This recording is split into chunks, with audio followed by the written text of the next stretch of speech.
Are you thinking of unlocking Deathleaper and Njal Stormcaller but wondering if it's worth it? Today we'll look at how long it takes to level them and the legendary events they're useful for.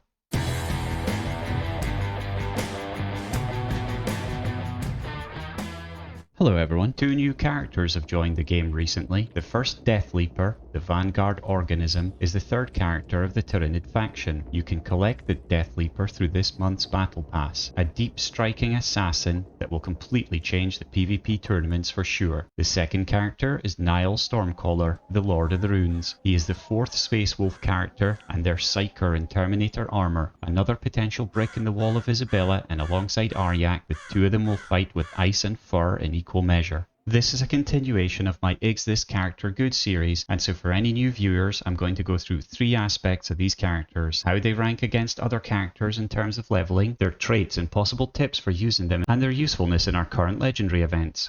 I will leave the in-depth look into these new characters to our other amazing content creators. Check out Cage Slinky or Buzz Killington for a full breakdown.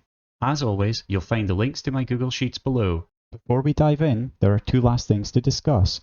Firstly, here's a little something for the upcoming Halloween Gleam raffle, DB Rises.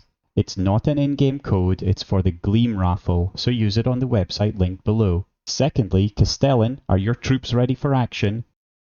Jace, we have a lot of new recruits joined in the last week, and the barracks are filling up fast. Training is going well, and we are ready for deployment. Any last-minute heroes who want to join the Astra Militarum and get 100 free blackstone, then use the Refer a Friend code today. We will be shipping out to hit the planet next week.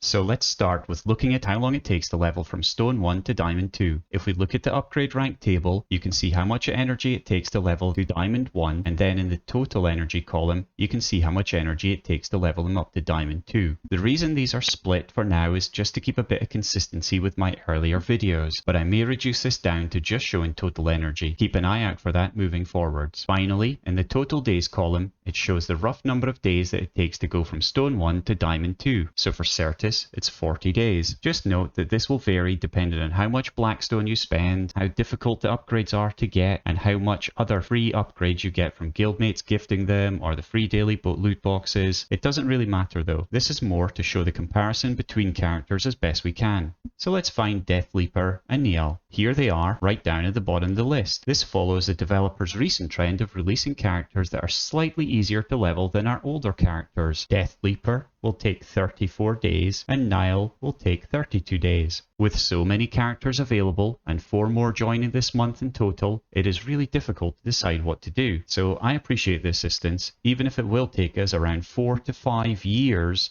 to bring all characters from Stone 1 to Diamond 2. If we look at the graph, for those that prefer a visual, then you can see them both over there on the right hand side. Njal is actually pretty easy to level comparatively. However, there's an important note I want to add here about Njal. As he's in the Rogue Trader, it will take us normal players a very long time to get him. With the Rogue Trader shop open, you can trade your excess character shards for 1 Archotech, which is the Rogue Trader currency. You get 5 Njal character shards for 20 Archotech. So to open Njal, you need 1000 Archotech. That means it will take you 334 days if you're collecting 3 excess shards per day, or 167 days if you're collecting 6 excess shards per day. That is slower than it takes to get a 500 shard legendary character currently. A 500 legendary shard character will take 167 days if you're collecting 3 shards per day, or 84 days if you're collecting 6 shards per day. So it's twice as long unless you grind multiple characters for excess shards at the same time. I really wouldn't recommend doing any of this. Personally, I think Njal will be taking a back burner for me right now, and I'll focus on some of the other characters first. Now we know how long it takes to level them, let's see how useful they are in legendary events. Let's start by looking at the traits of the characters. Deathleaper is a Xenos character. They have a bio-melee attack with 3 hits. In their Fear of the Unseen skill, they have direct damage and suppression. These traits are not really being used in legendary events yet, but I imagine they will be at some point, so worth noting them. And similarly, most of their other traits also don't come up in legendary events yet. They have camouflage, deep strike, Infiltrate, and Terrifying. So we'll shortly look at how many points they collect from the On-Shi and Shadow Sun events, but at first glance there isn't really anything jumping out that suggests this character will feature in many legendary battles. However, there is one area I think they might be pretty fun in, so let's take a look at that now. If you match them up with a few other deep strikers and characters that can fly 4 spaces, they will be able to reach the spawn points very quickly and then clog up the areas. As I spoke about in my last video, this is one of the crucial tactics to beating the legendary events, especially in the later levels. I don't think they'll be tanky enough to last too long, and as you can see here, sticking them next to Angrax sees them get a ton of splash damage, but they will be able to move around the map very well. At least in the lower stages of legendary events, I think you'll be a really fun character to use.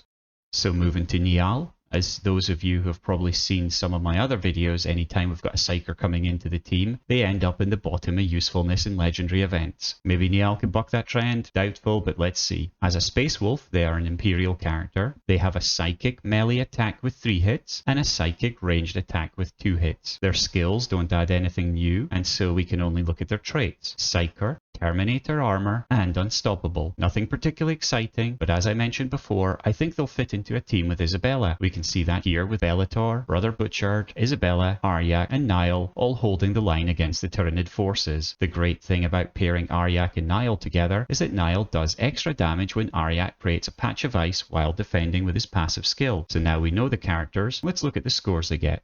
Starting with the On-Shi Alpha, we can see that the Deathleaper appears 3 times in no physical, no range, and min 3 hits. Njal appears 2 times in no physical and max 2 hits. In the beta, Deathleaper appears 3 times again, no resilient, no range, and no summons. Unfortunately, Njal as an Imperial character doesn't get to play here. And then moving along, finally in the Gamma track, Deathleaper and Njal both appear 3 times in the no flying, no overwatch, and no power battles. This sums up to Deathleaper being 490 points and Njal being 240 points. So maybe there is a place for Deathleaper, at least in the On-Shi event. The only problem is that by the time you get him up to Gold 1, it might be a little bit too late. Moving swiftly on to the Shadow Sun event, in the Alpha track, Deathleaper appears twice in the no Psykers and melee battles. Unfortunately, Njal appears in no battles at all here, even though he was allowed to. In the beta track, Deathleaper doesn't appear because we're not allowed any Tyranids in this track, and Njal appears 3 times in the no Bolter, no Piercing, and no Summons battles. Moving along to the Gamma track, Deathleaper appears twice in no Piercing and min 3 hits, and Njal doesn't get to play again because it's a no Imperials rule. It's not looking good for Njal in this Shadow Sun event. Deathleaper scores 190 points and Njal 165, so neither of them are particularly interesting for playing with. Many of you have been asking when you will see the Ragnar Legendary event join my sheets. Unfortunately, as an official content creator for Snowprint, the developers at Tacticus, I won't get promoted in-game if I use any data mine content. Also, there's always the chance that the data mine content is wrong or changed last minute, so I would prefer to be accurate and not lead people astray. I'm sorry, and I know this is frustrating for you all, but that's a decision I'm making for now. And so let's finish today by taking a look at the best teams overall sheet. For the new viewers, this sheet just shows the accumulation of all your points in all the legendary events that are currently running, for all characters possible. If we look at where they are ranked overall, we can see that Deathleaper coming in 34th position, so kind of middle of the road, whereas Njal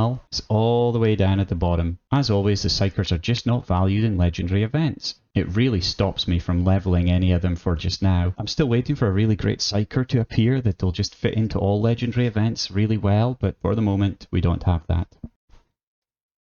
And so thank you everyone for your continued support. This video marks another giant step for me as I reached over 1,000 subscribers in under 4 months for Tacticus. That's been an epic journey and I'm definitely going to be here for a while. As always, let me know your feedback below.